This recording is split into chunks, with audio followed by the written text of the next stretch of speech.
Hello friends, कैसे हैं आप सब। आशा करते हैं आप सब स्वस्थ होंगे। बहुत दिनों से मैं क्लास नहीं अपलोड कर पाई, इसके लिए माफ़ी चाहते हैं। आज से हम फिर से अपनी क्लासेस को कंटिन्यू करते हैं।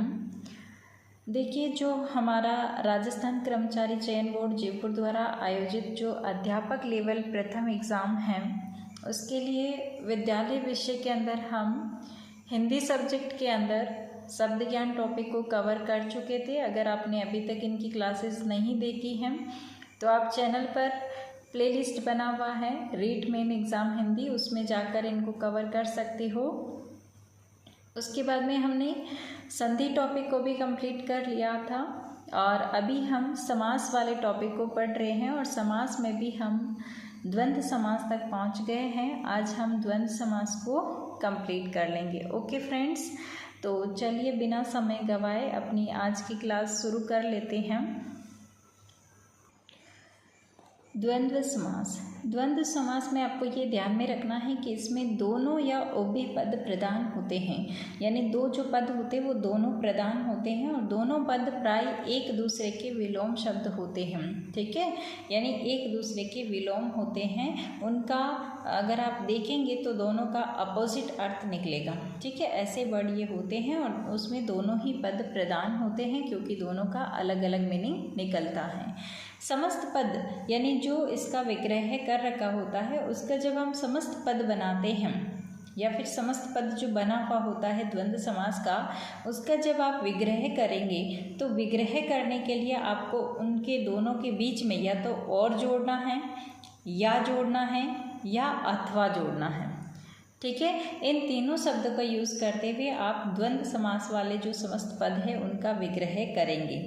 और या अथवा इन शब्दों का आप यूज़ करेंगे।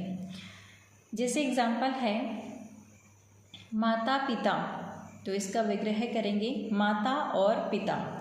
जहाँ पर दोनों का सार निकल रहा हो वहाँ पे आप और लगा सकते हैं। जैसे माता भी होती है और पिता भी होते हैं, तो माता और पिता।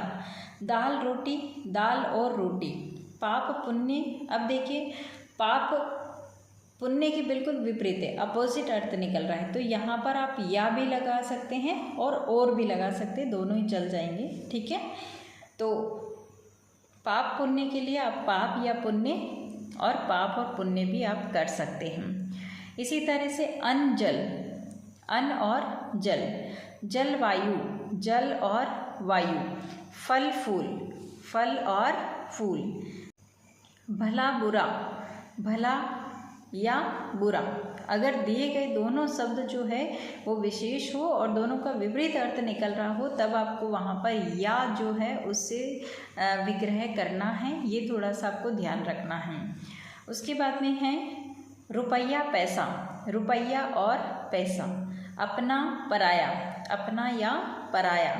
नील लोहित, नीला या लोहित यानी लाल, जो इस तरह से होता है उसका आपको विग्रह करना है। इसी तरह से इसके और भी एग्जाम्पल्स है, जैसे धर्माधर्म, धर्म या अधर्म।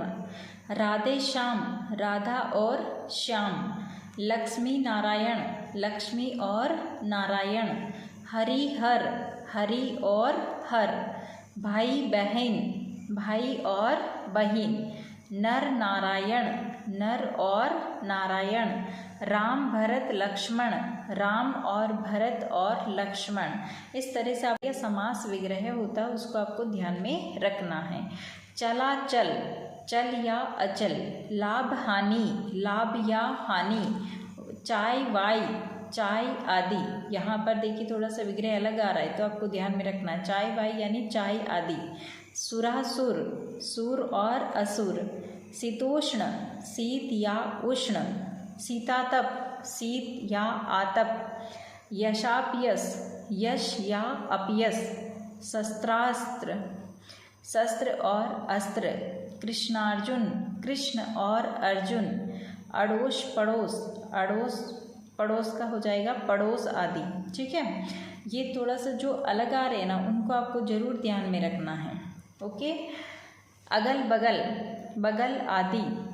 आमने सामने, सामने आदि। रोटी वोटी, रोटी आदि, पानी पानी, पानी आदि, रात दिन, रात और दिन, सीता राम, सीता और राम, आयात निर्यात, आयात और निर्यात, आना जाना, आना या जाना। तो एक दो बार आप इन एग्जाम्पल्स को रीड कर लेंगे तो आपको इनका समास विग्रह जो है वो समझ आ जाएगा। ओके फ्रेंड्स, तो कुछ एग्जाम्पल्स और बच रहे हैं इनके। एक नोट है वो आपको ज़रूर ध्यान में रखना है, इसमें आप कंफ्यूज हो सकते हैं, इसीलिए ये पॉइंट लिखा गया है। 1 से लेकर 10 तक की जो संख्याएं होती हैं तथा दाही के अंकों को छोड़ करके सभी जो अंक होते हैं या संख्याएं होती हैं उनमें द्वंद्व समास होता है। जैसे 25, 5 और 20, 15, 5 और 10, 63, 3 और 60, 88, 8 और 10, 67, 7 और 60, 88, 8 और 80, 2, 4, 2 या 4, 20, 25, 20 या 25। दाही के अंक जैसे कि 10, 20, 30, 40, 50, 90 तक जो आते हैं ना, उनमें आपको ऐसा देख लेना है। 205, 200 और 5, 1 1 और 1, 59, उन्नत या अवनत। ये जो अलग से हैं उनको आपको ज़रूर ध्यान में रखना है, ऐसे ही एग्जाम्पल्स वहाँ पर पूछ लिए जाते हैं। ठीक है फ्रेंड्स, इसी के साथ जो हमारे समास का लास्ट प्रकार बच रहा है बहुवीरी समास, उसको भी हम साथ में ही देख लेते हैं ताकि हमारे समास वाला जो टॉपिक है वो कंप्लीट हो सके। बहुत दिनों से चल रहा है फ्रेंड्स ये, तो आज इसको हम कंप्लीट कर लेते हैं। बहुवीरी समास को भी हम देख लेते हैं। जैसे कि हमने देखा है कि द्वंद्व समास के अंदर दोनों पद प्रधान होते हैं, वैसे ही आपको ध्यान में रखना है बहुवीरी समास में दोनों ही पद अप्रधान होते हैं। ये शब्द जरूर ध्यान में रखिएगा। द्वंद्व समास में प्रधान होता है और जो हमारा बहुवीरी समास है उसके अंदर वो अप्रधान होता है। कोई अन्य तीसरा पद जो होता है वो प्रधान होता है। कौन होता है? कोई तीसरा ही पद इसके अंदर प्रधान होता है। समस्त पद के विग्रह के अंत में जो वे है, जिसका, जिसकी, जिसके, इस तरह के शब्द आते हैं। जो वे है जिसका या जो वे है जिसकी, जो वे है जिसके, इस तरह के वर्ड लिखे जाते हैं जब आप बहुवीरी समास का समास विग्रह करते हैं।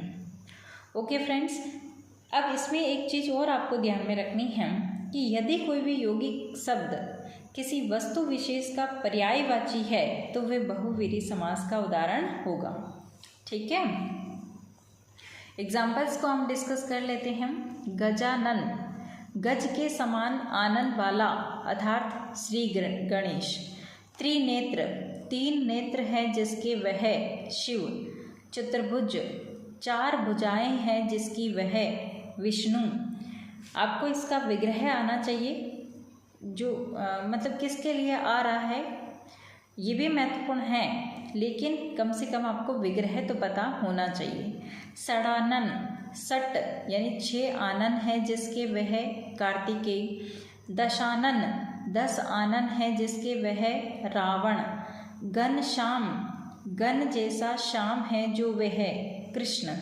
ठीक है, तो यानी जिसका, जिसकी, इस तरह से शब्द आ रहे हैं, ये कौन सा समास होगा? बहुवीरी समास होगा। ठीक इसी तरह से जैसे पीताम्बर, पीत अंबर है जिसके वह विष्णु। चंद्रचूड़, चंद्रचूड़ पर है जिसके वह शिव। गिरिधर, गिरि को धारण करने वाला है जो वह मुरारी। मुर का अरी है जो वह। आशुतोष, आशु यानी शीघ्र प्रसन्न होता है जो वह।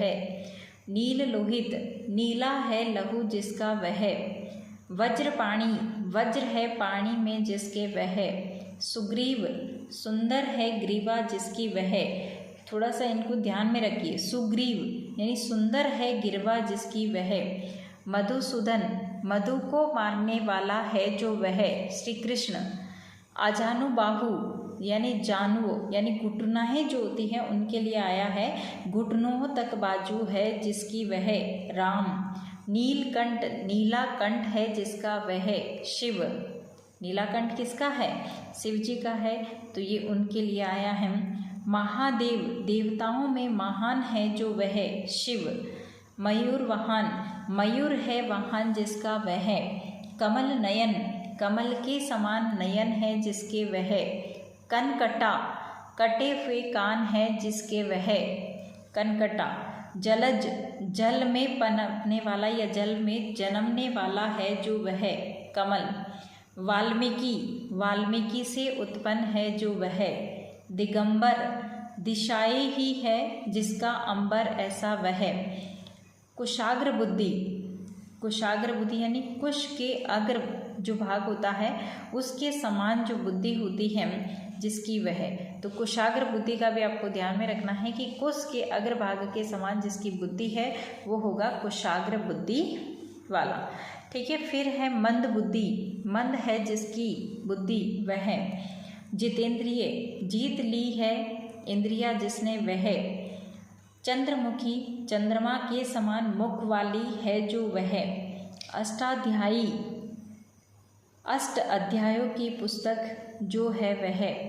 रावणारी रावण का अरी है जो वह। वैशाख नंदन वैशाख का नंदन है जो वह, यानी गधा। तो ये थे फ्रेंड्स इसके कुछ एग्जाम्पल बहुवीर्य समास के। आशा करती हूँ कि आपको समझ में आया होगा, और जब आप समास वगैरह को 2-4 बार पढ़ लेंगे तो आप बहुत आसानी से इनको हल कर पाएंगे। ओके फ्रेंड्स, इसी के साथ में हमारा समास वाला टॉपिक कंप्लीट होता है। इसके बाद में हम इसके जो क्वेश्चंस आए हुए हैं 2-4 वो देख लेंगे।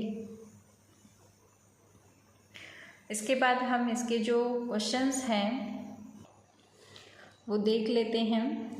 जैसे क्वेश्चन 2017 के अंदर पूछा हुआ है, हीन भावना में समास है। हीन भावना के अंदर तो आप उसको समास विग्रह करके देखना पड़ेगा। हीन है जो भावना, जो शब्द आ रहा है, ठीक है, और इस तरह से हमारा विग्रह बन रहा है तो वो किस में आएगा? क्रमधारय समास के अंदर आएगा। ठीक है, कैसे पता चला ये आपको ध्यान में रहना चाहिए। देखिए क्रमधारय समास में हम क्या देखे थे कि इसमें एक पद तो विशेषण होता है और दूसरा विशेष्य होता है। तो यहाँ पर पहला पद जो है वो विशेषण है और दूसरा विशेष्य है, यानी भावना कैसी है? हीन है, तो ये विशेषण है। तो इस तरह से हमको ये पता चला कि ये कौन सा समास है? क्रमधारय समास है। और विग्रह जब आप करेंगे तो हीन है जो भावना, इस तरह से आप इसका विग्रह करेंगे। इसी तरह से नेक्स्ट क्वेश्चन आया हुआ है 2012 के अंदर कि कौन समास नहीं है निम्न में से, यानी ये जो आपको दे रखे हैं उनमें से किस में समास नहीं है। तो वैसे तो मैंने आंसर सामने ही लिखा है तो आप लोगों को पता चल जा रहा है कि डी में ये समास नहीं है, लेकिन आपको इनका समास विग्रह करके देखना है। ठीक है, तो विचारधारा, आत्मपरितोष, एकनिष्ठता और कमाना, इनमें से आप कमाना जो है उसके अंदर समास नहीं है। आप इन तीनों के समास विग्रह जो है मुझे कमेंट करके आप बताएंगे, है ना, और प्रैक्टिस करेंगे इनकी उदाहरण की। ठीक है, सारे उदाहरण जितने भी आपको करवाए गए हैं समास वाले टॉपिक में तो उनको बहुत अच्छे से रीड करना। ठीक है फ्रेंड्स, और ऐसा करने से आपका समास वाला टॉपिक एक बार भी कंप्लीट हो जाएगा और उसके बाद आप बार बार रिवीजन करते रहिए। अगर आपको एक्स्ट्रा एग्जाम्पल्स वगैरह पढ़ने हैं तो आप आपकी जो भी गाइड है उसको आप प्रेफर कर सकते हो, नहीं तो एक एनसीईआरटी में जो 6 to 9 या फिर 9 to 12 वाली जो बुक आती है व्याकरण वाली, उसको भी आप देख सकते हैं। ओके फ्रेंड्स, और इसी तरह से आप पढ़ते रहिए, मस्त रहिए। ठीक है फ्रेंड्स, मिलते हैं नेक्स्ट क्लास में किसी नए टॉपिक के साथ में। तब तक के लिए thanks for watching this video. जय हिंद, वंदे मातरम।